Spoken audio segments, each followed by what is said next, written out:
देखिए, हम overall picture देखेंगे अगर भारत और मालदीव्स के कनेक्शंस पिछले कुछ सालों में काफी इम्प्रूव हो गए थे और पर्टिकुलरली कोविड के बाद ये टूरिज्म वहां बढ़ा था। तो आज की तारीख में अगर हम लोग ओवरऑल इंडियन कैपेसिटी देखें, उसको एनालाइज करें, तो बॉम्बे से 3 फ्लाइट डायरेक्ट है। एक विस्तारा की है, एक एयर इंडिया की है, एक इंडिगो की है। तो लगभग आप समझ सकते हैं कि बॉम्बे से लगभग डेली 500 पैसेंजर की कैपेसिटी है। और फिर ऑल इंडिया अगर हम देखें, ऑल इंडिया भारत से लगभग 8 फ्लाइटें डायरेक्ट हैं। तो एक हैदराबाद से, एक कोचिन से है, एक बेंगलुरु से है, दिल्ली से है। तो इस प्रकार अगर हम सारी फ्लाइटों की कैपेसिटी पकड़े तो लगभग हमारे पास 1200 से 1300 पैसेंजर्स की कैपेसिटी रोज की है, जो बॉम्बे से माले डायरेक्ट जाती है। अब ओवरऑल इम्पैक्ट इस बात का, जो भारतीय लोगों के मन में आदर और प्रेम है प्रधानमंत्री जी की तरफ, ये इफेक्ट तो आएगा और आ रहा है। और हम लोग देख रहे हैं कि भाई पॉसिबिलिटी है कि ये जो 1200-1500 पैसेंजर रोज के जाना आना होता है, इसके अंदर एक 20 to 30% कैंसलेशन की उम्मीद कर सकते हैं। जिस तरीके से मतलब कितना बिजनेस को कितना लॉस हो सकता है मालदीव? बिजनेस लॉस तो हम ट्रैवल एजेंट्स को तो नहीं होगा, मालदीव्स एज ए कंट्री को जरूर होगा, क्योंकि लोग अपना डेस्टिनेशन बदल लेंगे।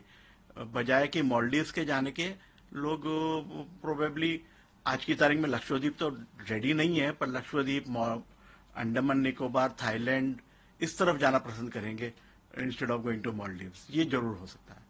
लक्षद्वीप, जिस तरीके से प्रधानमंत्री ने तस्वीर भी साझा की थी, लक्षद्वीप भी एक अच्छा आइलैंड है, तो वहाँ पर भी कुछ टूरिज्म बढ़ सकता है? बढ़ सकता है। देखिए, लक्षद्वीप में भी आज की तारीख में अगर देखो तो 36 द्वीप है लगभग, पर अब हमको उनको डेवलप करना पड़ेगा। अगाती एयरपोर्ट है, पर वहां पे होटल्स, सुविधाएं सब करनी पड़ेगी, तो उसमें थोड़ा समय लगेगा। पर ये बात गलत नहीं है अगर भारत के पॉइंट्स डेवलप पहले हो जाते हैं और इक्वली प्रेजेंटेबल है। आज की तारीख में अगर हम अंडमान निकोबार भी देखें, तो अंडमान निकोबार में भी सैकड़ों आइलैंड्स हैं, पर डेवलप्ड और इनहेबिटेड आइलैंड्स आप समझो लगभग 30 के आसपास है।